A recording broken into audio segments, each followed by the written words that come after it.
SuperTalk.fm. We're also streaming from the SuperTalk Mississippi app. We hope you know you can find us, too, on your local SuperTalk Mississippi radio station. And if you would like to watch us, you can do that on your computer, your mobile device. Just head on over to SuperTalk TV.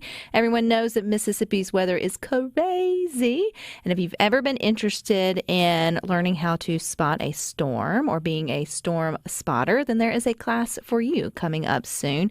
Joining us today is Jim Martin. He is with the Central Mississippi Amateur Radio Association, and they are hosting a Storm Spotters class this coming up weekend in Rankin County. Hey, Jim. Good afternoon, Rebecca. How are you today? I am doing well. I'm glad to know that there's no storms to spot, at least I don't think today, but there are likely coming up this weekend. So you picked a great weekend for your event.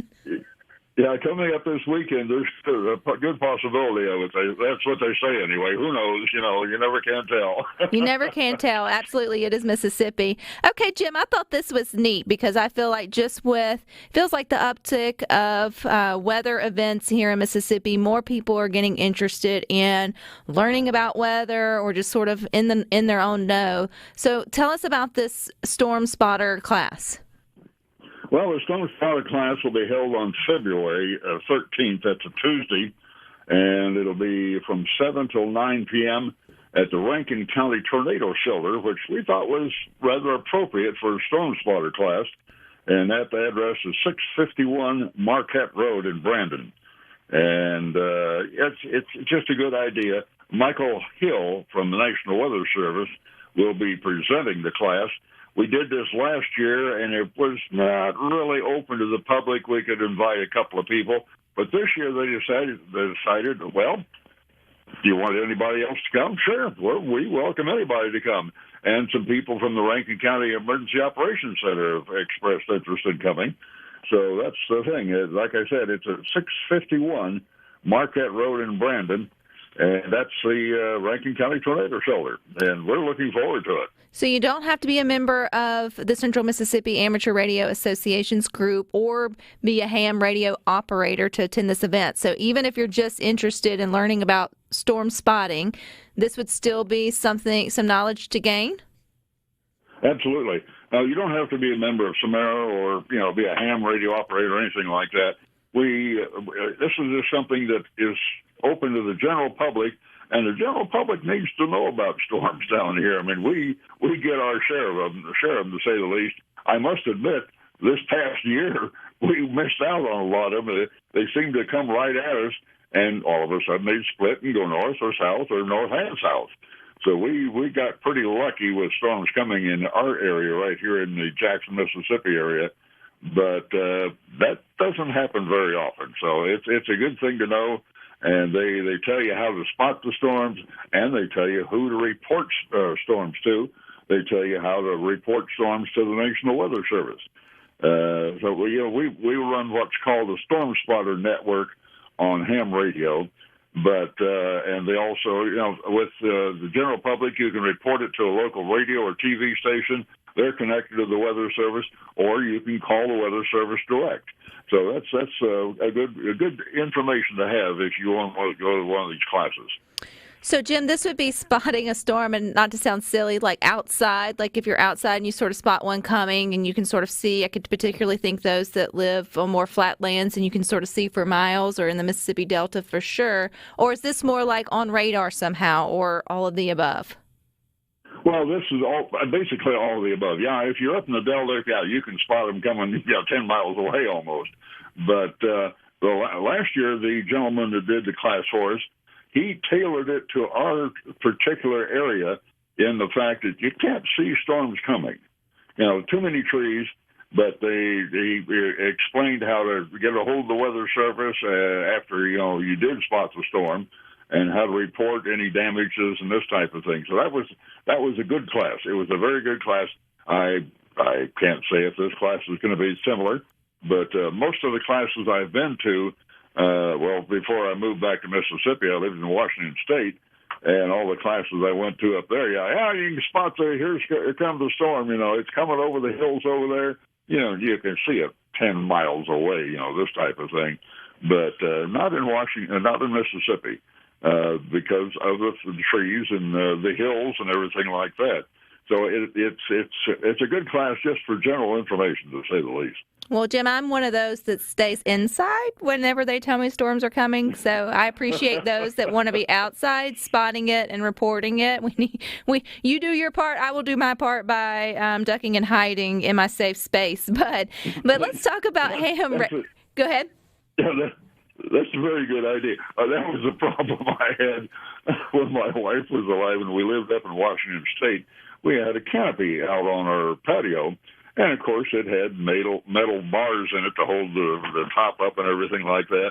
And she would sit out there in the middle of a thunderstorm. We got thunderstorms up there very seldom, but she really liked them. She was from Mississippi originally, and she would get out there and sit under that thing.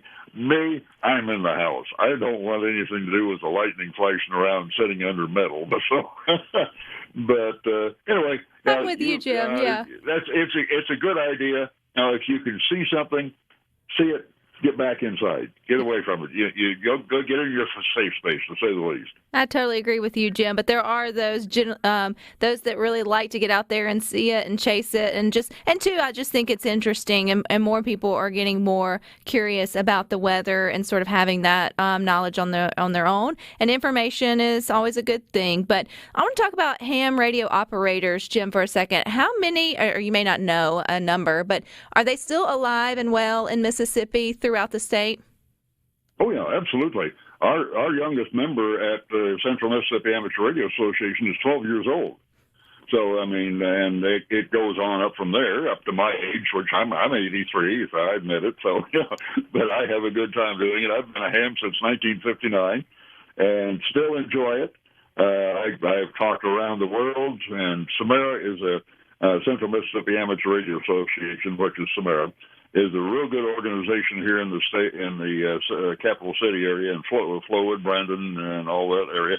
We have members from all surrounding areas, and we get totally involved in this type of thing. And that's the reason that we wanted to get this storm spotter class going again, because it's a very good informational purposes.